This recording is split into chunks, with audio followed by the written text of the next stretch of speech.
మనోరమ ముభావంగా ఉండడం గమనించాడు అప్పు. ఎప్పుడూ సరదాగా మాట్లాడే మనోరమ చాలా తక్కువగా మాట్లాడుతోంది. అన్నింటికీ అంటీ అంటనట్టుగా ఉంటోంది. అప్పు ఇక ఆగలేక ఒకరోజు అడిగాడు. మను, ఎందుకలా ఉంటున్నావు? నేనేమైనా తప్పుగా మాట్లాడానా అని. మనోరమ ఆ దొల చూసి మళ్ళీ మౌనం వహించింది. అప్పు ఆమెని దగ్గరకు తీసుకుని నెమ్మదిగా అడిగాడు. చెప్పు, ఏమైంది? ఏమైందా? నేను చదువుకున్నదాన్నే, శారీరకంగా మానసికంగా ఎదిగిందాన్నే. ఎందుకు మీరు పరమేశ్వరన్, ఇందిర వచ్చి నన్నేదో చిన్నపిల్లలా చూస్తున్నారు? నాకు చెప్పకుండా నా పేరుతో గుళ్ళో శాంతి చేయించారు, ఇంట్లో మంత్రోదకం చెల్లారు. నాతో మునుపట్లా మాట్లాడడం లేదు. నేనేం తప్పు చేశాను? ఎందుకని? అంది కొంచెం కోపంగా. అప్పుకి ఆమె బాధ అర్థమైంది. ఆమె దగ్గర విషయాలు దాచడం అంత మంచిది కాదనిపించింది. ఒక్క క్షణం ఆలోచించి అన్నాడు. మా బాబాయికి అన్నీ పూర్వకాలపు అలవాట్లు, మన మంచి కోసం అలా చేశారు అంతే. నీకిష్టం లేకపోతే వాళ్ళకి అర్థమయ్యేటట్లు నేను వద్దని చెబుతానులే అన్నాడు, ఆమె బొగ్గ మీద ఒక చిన్న ముద్దు పెడుతూ. వాళ్ళ సంగతి సరే సరే, మీరెందుకు అలా ఉన్నారు? మునుపట్లా లేరు అంది. అప్పుకేం చెప్పాలో అర్థం కాలేదు. నెమ్మదిగా అన్నాడు. ఆ రోజు నువ్వు అమరావతిలో ఎండదెబ్బకి పడిపోయాక నీకు కొంచెం విశ్రాంతిస్తే బాగుంటుందని నేను ఇబ్బంది పెట్టడం లేదు. అంతేకాని నువ్వంటే నాకు చాలా ఇష్టం సుమా అంటూ ఆమెని దగ్గరకు తీసుకున్నాడు. మనోరమ ప్రేమగా చూసి అతని ఒడిలో ఒరిగిపోతూ అంది. 2-3 రోజుల నుంచి నాకు నిద్రలో ఏవేవో పిచ్చి పిచ్చి ఆలోచనలు వస్తున్నాయి. అదేదో మగతగా ఉంటున్నట్టుంది అంది. అప్పు కూడా ఆమెని హత్తుకుంటూ, నేనున్నానుగా పక్కన, భయమేస్తే నన్ను గట్టిగా వాటేసుకుని పడుకో అన్నాడు నవ్వుతూ. మనోరమ సీరియస్గానే అంది. అది కాదు, నా కలలో చూశాను. అదేదో చిన్న ఊరు, మన కేరళలో లాగానే అక్కడ కూడా సముద్రం ఉంది. అన్ని కొబ్బరి చెట్లు లేవనుకో, ఈత చెట్లు కాబోలు ఉన్నాయి. నేను కూడా చిన్నపిల్లలా అక్కడ పిల్లలతో ఆడుకుంటున్నాను. అక్కడ వీధి బడి లాంటి ఒక స్కూల్ కూడా ఉంది ఆలోచిస్తోంది మనోరమ. ఆమె మాటలకు అడ్డు రాకుండా ఆమె ఆలోచనలకి అవకాశమిస్తూ జాగ్రత్తగా వింటున్నాడు అపో. అక్కడ అందరూ తెలుగు మాట్లాడుతున్నారు. ఆ ఊరి పేరు కృష్ణాపురమా? కాదు కాదు, రామాపురం. అవును, రామాపురం. రామాపురం బీచ్. అదేదో రైల్వే స్టేషన్.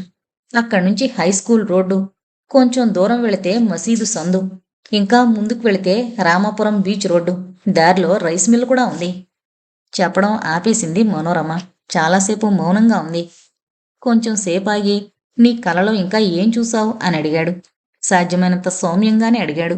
ఆమె తన మాటల్ని తప్పుగా అర్థం చేసుకోకుండా. మనోరమ ఆలోచిస్తోంది. అప్పు మనోరమని దగ్గరగా హత్తుకుని ఆమెంకా ఏం చెబుతుందా అని ఎదురు చూస్తున్నాడు. నెమ్మదిగా గుర్తు చేసుకుంటూ చెబుతోంది మనోరమ. నేను ఇందాక చెప్పిన ఊరు కాదది, ఇంకొక చిన్న ఊరు. అక్కడ ఒక క్లాక్ టవర్ కూడా ఉంది. దానికి దగ్గరలోనే ఒక గుడి, పెద్దదే. అక్కడికి దగ్గరలోనే ఒక కోర్టు. మెయిన్ రోడ్డు మీద నుంచి అటు వెళుతుంటే అక్కడే ఒక హోటల్ కూడా ఉంది. నేను ఒక ఆయన చేయి పట్టుకుని ఆ హోటల్కి వెళ్ళాను కూడాను. ఒకసారి కాదు, చాలాసార్లు అక్కడికే వెళ్ళినట్టు అనిపించింది. ఆయన పంచి కట్టుకుని ఉన్నారు. నేను రంగురంగుల గౌను వేసుకుని, తలకి 2 జడలు వేసుకుని, రిబ్బన్లు కట్టుకుని ఉన్నాను. నా చంకలో స్కూలు సంచి కూడా ఉంది. చెప్పడం ఆపేసింది మనోరమ. అంటే నువ్వు చిన్నపిల్లలా ఉన్నావా అడిగాడు అప్పు. ఏమో, గుర్తులేదు. మేము నడిచి వెళుతుంటే అందరూ ఆయనకి నమస్కారాలు పెడుతున్నారు. నన్ను ముద్దు చేస్తూ మాట్లాడుతున్నారు. మనోరమ ఇక మాట్లాడలేదు, ఏదో ఆలోచిస్తోంది. 2 నిమిషాలాగి సాలోచనగా అన్నాడు అప్పు. తర్వాత? ఆమె అప్పు చేతిని నెమ్మదిగా నిమురుతూ, ఆ తర్వాత నిద్ర మెలకు వచ్చింది. నాకు మామూలుగా కలలు రావు, వచ్చినా అవి గుర్తు పెట్టుకునేంతగా ఉండవు. కానీ ఇదేంటో అన్నీ వివరంగా గుర్తుకొస్తున్నాయి అంది. అప్పు ఆలోచిస్తూనే, కలలు కండం తప్పేమీ కాదు, అయినా ఇవేమీ పీడకలలు కాదుగా అన్నాడు. అవును అంది మనోరమ అతని ఒడిలో ఒద్దికగా పడుకొని. అప్పుకి ఆ రాత్రి ఆలోచనలతో అసలు నిద్ర పట్టలేదు. పరమేశ్వరాన్ని పిలిచి అన్ని విషయాలు చెప్పి సలహా అడుగుదామనుకున్నాడు. కాని ఆయన పూజలు చేయిస్తానని, భూతవైద్యుల్ని పిలిపిస్తానని అంటాడేమో అని భయపడ్డాడు. తనే ఈ సమస్యని పరిష్కరించాలని నిర్ణయించుకున్నాడు. సమయం వచ్చినప్పుడు ఆయనతో చెబితే సరిపోతుందని సరిపెట్టుకున్నాడు.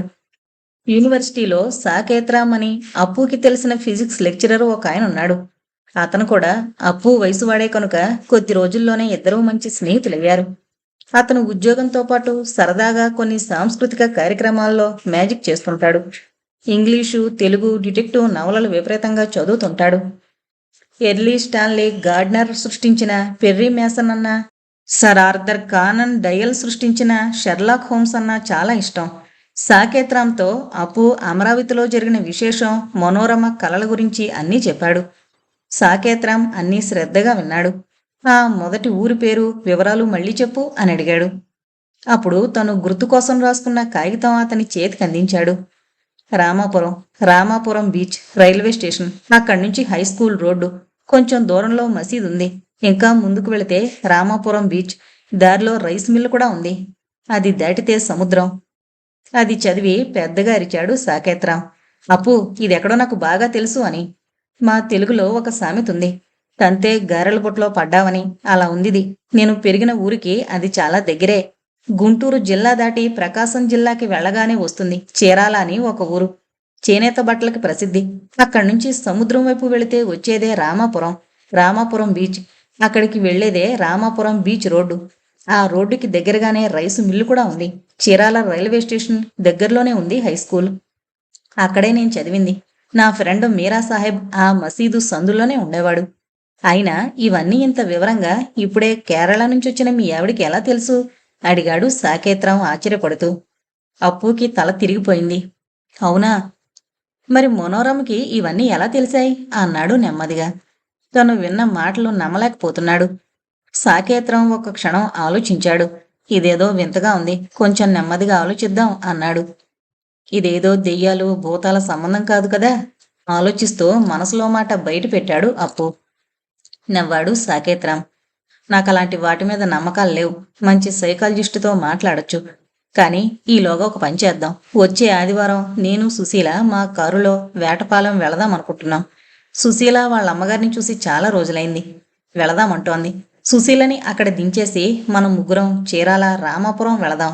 నువ్వు చెప్పిన ఆ రెండవ ఊరు బహుశా బాపట్ల కావచ్చు. అక్కడ ఒక క్లాక్ టవర్ ఉంది.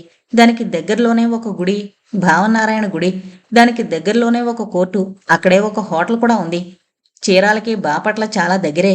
ఆ పరిసరాలకు వెళితే మనోరమ ఎలా స్పందిస్తుందో చూద్దాం. సాయంత్రం మళ్ళీ వేటపాలెం వెళ్ళి సుశీలను తీసుకుని వెనక్కి వచ్చేయచ్చు అన్నాడు. అలా చేయడం మనోరమ ఆరోగ్యానికి మంచిదేనంటావా? అనుమానం వ్యక్తపరిచాడు అప్పు. అంతకన్నా చేసేదేముంది? మనం ముందుగా మనోరమకి ఈ ఊరు గురించి ఏం చెప్పొద్దు. మాతో పాటు కొత్త ప్రదేశాలు చూడ్డానికి వెళుతున్నామని మనోరమకి మీ బాబాయ్కి చెప్పు, సరిపోతుంది. అదీగాక కలలో వచ్చిన విషయాల్లో నిజానిజాలు పరిశోధించే అవకాశం ఇది అన్నాడు సాకేత్రాం సాలోచనగా.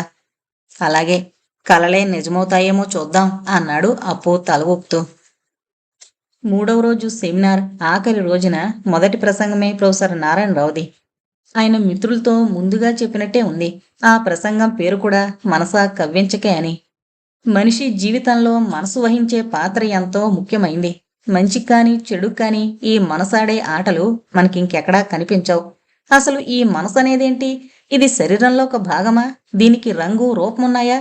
దీన్ని మనం కంట్రోల్ చేస్తున్నామా? ఇది మనల్ని కంట్రోల్ చేస్తోందా?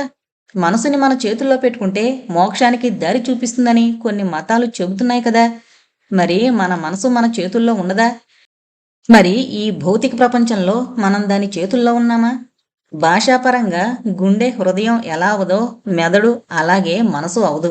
అంటే ఒక శారీరక భాగం కాదు. అతను ఆమెకి హృదయం ఇచ్చేస్తాడు, కానీ గుండెని ఇవ్వడు. ఇస్తే ఇక అంతే సంగతులు. మనసు వాపు కొంతమందికి ఉండొచ్చు, అది జబ్బు కాదు. కానీ మెదడు వాపు ఒక జబ్బు. అసలు మనసు అనే పదానికి భాషాపరంగా చూస్తే చాలా అర్థాలున్నాయి. కొన్ని ఉదాహరణలు చూద్దాం. మనసు పెట్టి చదువు, ఏకాగ్రత. నా మనసు మనసులో లేదు, ఆందోళన. వాతావరణం చల్లగా ఉంటే నా మనసుకి బాగుంటుంది, ఇష్టం. ఆమె మీద అతనికి మనసు అయింది, ఆకర్షణ. అతను ఆమెకి మనసిచ్చాడు, ప్రేమ. నా మనసు ఇవాళ బాగాలేదు, కలత. నా మనసు కుదుట పడింది, మనశ్శాంతి. నాకు మిరపకాయ బజ్జీల మీద మనసు పడింది, కోరిక. ఆమె మనసు విరిగిపోయింది, బాధ. మనసారా మెచ్చుకున్నాను, హృదయపూర్వకంగా. అయింది పెద్ద మనసు, విశాల హృదయం. మళ్ళీ మనసు హృదయం ఒకటయ్యాయి. ఇలా ఎన్నో రకాలుగా మన మనసుతో మనం ఆడుకుంటున్నామా? మన మనసే మనతో అన్ని రకాలుగా ఆడుకుంటోందా? మనసు చేసే పనులు కొన్ని చూసిన కొద్దీ సరదాగా ఉంటాయి. మనం షాపుకి వెళ్ళినప్పుడు అక్కడ మీకు 2 చొక్కాలు కనిపించాయి. 2 బాగున్నాయి, మీకు నచ్చాయి. ఒకే రంగు, క్వాలిటీ. ఒకటి $20 చొక్కా, $20కే లభ్యమవుతోంది. రెండవది $40 చొక్కా, $25కి సేల్లో ఉంది. $5 ఎక్కువైనా మనం సేల్లో ఉన్న చొక్కానే కొంటాం, అవునా? రన్నింగ్ రేసులో మొదటతనికి, రెండవతనికి ఫినిష్ లైన్ దగ్గరవుతున్నప్పుడు 20 గజాల దూరం ఉంది. రెండవతను గెలిచి తీరాలి. పై చదువులకి అతనికొచ్చే పెద్ద స్కాలర్‌షిప్పు, అతని భవిష్యత్తు దాని మీదే ఆధారపడున్నాయి. కాళ్ళిక పరిగెత్తలేమంటున్నాయి. మనసు దృఢ నిశ్చయంతో పరిగెత్తమని ముందుకు తోస్తోంది. ఒక్కసారిగా వేగం అందుకున్నాడు. మొదటతన్ని మెరుపు వేగంతో దాటి పొరుగు పందెం గెలిచాడు. ఇక్కడ మనసు శరీరం మీద గెలిచింది. అతను ఆఫీసులో పనిచేసుకుంటున్నప్పుడు ఆ 7 అంతస్తుల భవనం కూలిపోయింది. ఆ సిమెంటు, ఇటుకల మధ్య అందరూ కూరుకుపోయారు. ఫైర్ సర్వీస్ వాళ్ళు, వాలంటీర్లు శవాలని బయటికి తీస్తున్నారు. సిమెంటు బ్లాకుల మధ్య వారం రోజులు అలాగే పడిపోయి ఉన్నాడతను. ఊపిరి ఆడుతోంది. లేవడానికి విశ్వ ప్రయత్నం చేస్తున్నాడు. అతని మీదున్న బరువు అతన్ని కదలనీయడం లేదు. బ్రతికి బయటపడ్డమే అతని లక్ష్యం. తిండి లేదు, దాహం వేస్తున్నా నీళ్లు లేవు. సొమ్మసిల్లిపోతున్నాడు. అయినా పట్టుదలతో అలాగే బ్రతుకున్నాడు. నిద్రపోతే చనిపోతానేమోనని నిద్రాపుకుని సహాయం కోసం అరుస్తూనే ఉన్నాడు. ఫైర్ సర్వీస్ వాళ్ళు చివరికి అతని అరుపులు విని బయటికి తీశారు. అతను అన్నాళ్ళు చావుతో యుద్ధం చేస్తూ బతికి బయటపడ్డం అందర్నీ ఆశ్చర్యంలో ముంచేసింది. మన శరీరం మీద మనసు గెలిచింది. ఇవి నేను కల్పించిన సన్నివేశాలు కాదు, మనం చూస్తున్నవే, వింటున్నవే. అలాగే వయసు మనసిచ్చే ఉత్సాహాన్ని బట్టి మనలోనే 80 ఏళ్ల పొడిచివాళ్ళున్నారు, 30 ఏళ్ల ముసలివాళ్లు ఉన్నారు. మనసు శరీరానికే వస్తున్నా మనసు ఆ వయసుని ఆత్మ బలంతోనూ విశ్వాసంతోనూ అవందించే ధీమాతోనూ పెంచగలదు, తగ్గించగలదు. మరి మనసు మన మీద ఇంత అధికారం చెలాయిస్తుంటే దాన్ని మన స్వాధీనంలోకి తీసుకురావడం ఎలా? యోగా, మెడిటేషన్ లాంటి కొన్ని ప్రక్రియలున్నా అవి తెలియని వారు కూడా కొందరు కేవలం తమ కార్య శూరత్వంతో కానియండి, కౌన్సిలింగ్ ద్వారా కానియండి, వారి మనసుల్ని స్వాధీనంలో ఉంచుకోగలుగుతున్నారు. పైన చెప్పిన ఉదాహరణలు అది నిరూపిస్తాయి. కొంతమంది హిప్నాటిజం ద్వారా ఇతరుల మనసుని తమ స్వాధీనంలోకి తీసుకుని వారికి రకరకాలుగా సహాయం చేయడం ఇప్పుడు సామాన్యమైపోయింది. హిప్నటిజం ద్వారా నొప్పులు తగ్గిస్తున్నారు, మానసిక బలాన్ని అందిస్తున్నారు, ఎన్నో చేస్తున్నారు. నేను హిప్నటిస్ట్ని అయితే ఇంకా ఎక్కువ వివరాలు ఇచ్చేవాణ్ణి, కానీ నేను సైకాలజిస్ట్ని. ఈ ప్రసంగం ముగించే ముందు మీరు ఇంటికి వెళ్ళాక మనసు చేసే వింతలు చూడ్డానికి ఒక చిన్న ఆట చెబుతాను. ప్రయత్నం చేసి చూడండి. మీరు ఎక్సర్సైజ్ చేసేటప్పుడు మీ శక్తిని బట్టి 10 కిలోలో 20 కిలోలో బరువుని 20 సార్లు ఎత్తాలని అనుకున్నారనుకోండి. మీరు 20 లెక్కబెట్టేటప్పుడు 1 నుంచి 20 పైకి లెక్కబెడుతూ బరువులెత్తడం సులభమవుతుందా? 20 నుంచి మొదలుపెట్టి కిందకి 1 దాకా రావడం సులభమవుతుందా? కిందకి లెక్క పెడుతూ బరువులెత్తుతున్నప్పుడు ఉత్సాహం, శక్తి పైకి లెక్కబెట్టేటప్పుడు ఉండవు. అదే బరువు అన్నేసార్లు ఎత్తుతున్నా మీ మనసు మీతో ఆడుకుంటుంది. ఒకసారి చేసి చూడండి, మీకే తెలుస్తుంది అని తన ప్రసంగం ముగించాడు ప్రొఫెసర్ నారాయణరావు. తర్వాత కొంతమంది ప్రశ్నలకి ఓపిగ్గా జవాబులు చెప్పాడు నారాయణరావు. ఆయన స్టేజ్ దిగి రాగానే ఎదురుగా వచ్చింది డాక్టర్ మెలిస్సా మిల్లర్. సన్నగా, పొడుగ్గా, అందంగా ఉందామె. కట్టుకున్న ఆకుపచ్చటి గౌను ఇంకా అందాన్నిచ్చింది. బాగుంది మీ ప్రసంగం, సరదాగా ఉంది అంది నారాయణరావుని అభినందిస్తూ. నారాయణరావు చిరునవ్వునవ్వుతూ మెలిస్సాని డేవిడ్, శంకర్, ప్రహ్లాద్, ఆండ్రూలకు పరిచయం చేశాడు. మెలిస్సా, నిన్న చెప్పానే, ఇదే మా టీం. మా ప్రయోగాల్లో మీ సహాయం కూడా కావాలి. మనందరం అక్కడ హాల్లో కూర్చుని మాట్లాడుకుందాం, అసలు ఏం చెయ్యాలో, ఎలా చెయ్యాలో అన్నాడు. మెలిస్సా చిరునవ్వుతో అందరికీ షేక్ హ్యాండ్ ఇచ్చింది. మెలిస్సా నవ్వుతుంటే చాలా బాగుంటుంది అనుకున్నాడు మనసులో ప్రహ్లాద్. మెలిస్సా కౌన్సిలింగ్ సైకాలజీలో PhD చేసి ప్రాక్టీసింగ్ లైసెన్స్ తెచ్చుకుంది. కొన్నాళ్లు నాతో పాటు కౌన్సిలింగ్ చేసింది. అదీగాక American society of clinical hypnosis వారి సర్టిఫికెట్ తెచ్చుకుని 5 ఏళ్లుగా క్లినికల్ హిప్నోసిస్ స్వంత ప్రాక్టీస్ చేస్తోంది అన్నాడు నారాయణరావు. మీకసలు ఈ హిప్నోసిస్లో ఉత్సాహం ఎలా వచ్చింది అడిగాడు ప్రహ్లాద్. మళ్ళీ నవ్వింది మెలిస్సా. నా చిన్నప్పుడు ఒక ఆయన హిప్నటైజ్ చేస్తుంటే చూశాను. ఆయన అతన్ని ఏం చేయమంటే అది చేస్తున్నాడు. ఒక కప్పు నిండా పచ్చిమిరపకాయలిచ్చి, ఇవి కాలిఫోర్నియా నుంచి మీకోసం తెప్పించిన పచ్చ ద్రాక్ష పళ్ళు, అవి తిని ఎలా ఉన్నాయో చెప్పమన్నాడు. అతను మిరపకాయలన్నీ తింటూ తీయగా చాలా బాగున్నాయి అన్నాడు. హిప్నటైజ్ చేయడం అయిపోయాక అవి తిన్నట్టు చెప్పలేకపోయాడు. తర్వాత చాలాసార్లు బాత్రూంకి వెళ్లాల్సి వచ్చిందనుకోండి. అప్పటినుంచి సరదాగా నేర్చుకున్నాను. తర్వాత స్కూల్కి వెళ్ళి నేర్చుకుని లైసెన్స్ తెచ్చుకుని నా కౌన్సిలింగ్కి తోడుగా అవసరాన్ని బట్టి హిప్నటిజం కూడా చేస్తున్నాను అంది. ప్రహ్లాద్ కూడా నవ్వి, అంటే మీరు చెప్పిన హిప్నటిజంలో అసలు జరిగిందేమిటి అని అడిగాడు. హిప్నటిజంలో చేసిందేంటంటే మీ మనసుని ఎంతో ప్రశాంతంగా విశ్రమించే స్థితిలోకి తీసుకొస్తాం. అప్పుడు హిప్నోటిస్ట్ ఇచ్చే అస్తిత్వ సందేశాలకు అనుగుణంగా హిప్నోటైజ్ చేయబడిన వ్యక్తి స్పందించడానికి అవకాశాలు ఎక్కువ. సుప్త చేతనావస్థలో మేమిచ్చే సందేశాలు మెదడులోకి త్వరగాను సులభంగాను చేరగలవు అంది మెలిసా అందరికీ అర్థమయ్యేటట్టు. మరి మీరు హిప్నటైజ్ చేయబడే వ్యక్తి మనసుని చేతల్ని మీ చేతుల్లో పెట్టుకుంటారా అడిగాడు ప్రహ్లాద్. అందంగా నవ్వింది మెలిసా. లేదు, చాలామంది అలా అపార్థం చేసుకుంటారు. అతని ఆలోచనల్ని ఒక పద్ధతిలోకి తీసుకొచ్చి ఆ వ్యక్తికి సహాయం చేస్తామే తప్ప ఆ ఆలోచనలన్నీ ఆ వ్యక్తివే. అందుకే మా లాంటి వారికి ఎంతో ఓపిక, క్రమబద్ధమైన ఆలోచన విధానం అవసరం. ఈ హిప్నాటిజంలో నా సైకాలజీ డాక్టరేట్ నాకెంతో ఉపయోగపడుతోంది అంది మెలిసా. అని నారాయణరావుని చూస్తూ అంది.